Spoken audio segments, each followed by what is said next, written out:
Les choses bougent lentement, malheureusement, comme souvent en France, trop lentement à notre goût.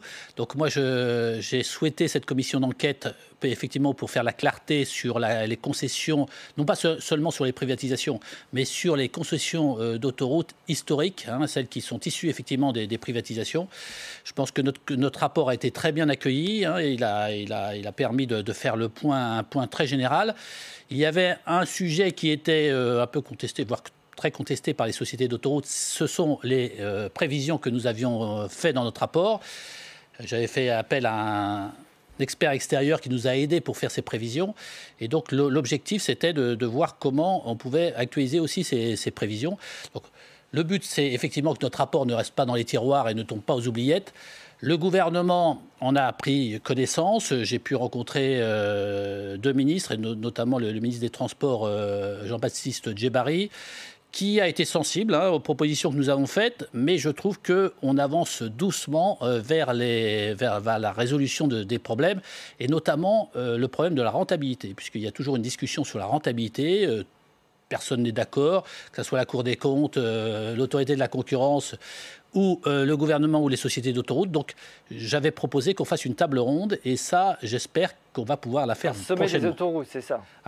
On peut l'appeler sommet des autoroutes si vous avez envie. Hein, mais les états généraux des autoroutes. Les états généraux, ce que vous voulez, ce que vous voulez. Moi, pour moi, c'était mettre autour d'une table, non pas 50 personnes, mais une quinzaine de personnes, en associant les parlementaires, de façon à ce qu'on puisse se mettre d'accord sur la définition de la rentabilité, pour savoir à quel moment les autoroutes ont atteint la rentabilité qu'ils s'étaient fixée au départ, et sur lesquelles il y avait effectivement les bases de la privatisation, et que les sommes qui seront acquises ensuite puissent être discutées pour qu'il y ait un retour vis-à-vis, bien sûr, de l'État et des usagers.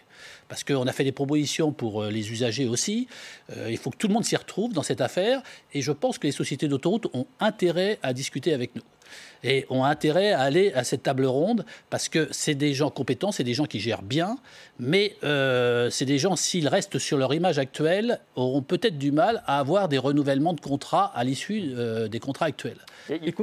Oui, Steve. Il y a une solution dont on parle beaucoup aussi, c'est la renationalisation de ces autoroutes. Vous êtes contre personnellement? Pourquoi pas? Vous savez, j'ai vu l'État gérer les masques, j'ai vu l'État gérer les tests, j'ai vu l'État gérer les vaccins. Vous pensez qu'ils vont très bien gérer les autoroutes? Moi, je pense que l'État ne sait pas bien gérer. Nos fonctionnaires savent bien administrer, ils savent bien faire des circulaires, des décrets, tout cela, on sait très bien faire. Par contre, gérer, je pense qu'il faut laisser ça à des professionnels qui savent très bien le faire. Par contre, il faut les encadrer. Il faut les suivre de près et les encadrer. Et ça, je pense que ça n'a pas été suffisamment fait. Même si c'est plus fait aujourd'hui, ça n'a pas été suffisamment dans le passé. Donc il faut continuer à développer ce suivi, parce que ce n'est pas quand on délègue quelque chose qu'il faut dire j'ai délégué, je ne m'en occupe plus. Si vous restez avec nous,